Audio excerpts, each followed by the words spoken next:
नमस्कार बंधुरा एनाज किचेने आपनादेर आबारो एकबार स्वागत। आशा करी आपनारा सबाई खूब भालो आछेन। प्रतिबारेर मतो आबारो फिरे एसेछि नतून रेसिपि निये। आर आजके निये चले एसेछि कलार थोर भाजा। एई कलार थोर भाजा किन्तु स्वास्थ्येर जोन्नो भीषण उपकार, प्रचुर परिमाणे आयरन थाके। एई रेसिपिटा किन्तु एकदम खूब साधारणभावे देखिए देबो। यदि भालो लागे लाइक शेयर करते भुलबेन ना एबं कमेंट बक्से जानाबेन केमन हयेछे। आर नित्य नतून रेसिपि देखार जोन्नो चैनलटिके सबस्क्राइब करे देওয়ার জন্য अनुरोध रইल। तो भिडियोटा किन्तु स्किप ना करे शुरू থেকে শেষ অবধি দেখতে থাকুন। থোর ভাজা করার জন্য থোরটাকে ভালো করে কেটে নিয়েছি।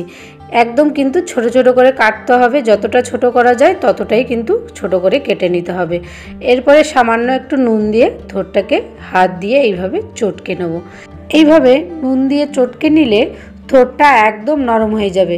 একটু সময় লাগে এইভাবে হাত দিয়ে চটকাতে গেলে, তবে এইভাবে নুন দিয়ে আপনারা চটকে নেবেন, তাহলে কিন্তু থোরটা ভালোভাবে আরও নরম হয়ে যায়। এই দেখুন একদম নরম হয়ে গেছে। এরপরে কড়াই গরম হলে দিয়ে দেবো পরিমাণ মতো সর্ষের তেল। তেলটা ভালোভাবে গরম হলে ফোড়নে দিয়ে দেবো দুটো শুকনো লঙ্কা আর 1 চামচ লাল সর্ষে। দিয়ে দেবো থোরটা। থোরটাকে ভালো করে কিন্তু চিপে জলটাকে বের করে ফেলে দিতে হবে। থোরটা দিয়ে নাড়াচাড়া করে নেব। থোরের মধ্যে প্রচুর পরিমাণে আয়রন থাকে, যার জন্য কিন্তু থোরটা একটু কালচে ভাব হয়ে যায়। স্বাদ মতো নুন অ্যাড করব। আগেই নুন দিয়ে চটকে নেওয়া আছে, তাই নুনটা অবশ্যই বুঝে দেবেন। একদম খুব সামান্য পরিমাণে হলুদ দিয়ে থোরটাকে এবার ভাজা করে নেব। এই থোর ভাজা করতে একদম খুব বেশি সময়ও লাগবে না, এমনিতেই কিন্তু থোরটা চটকানোর জন্য অনেকটা পরিমাণে নরম হয়ে গেছে।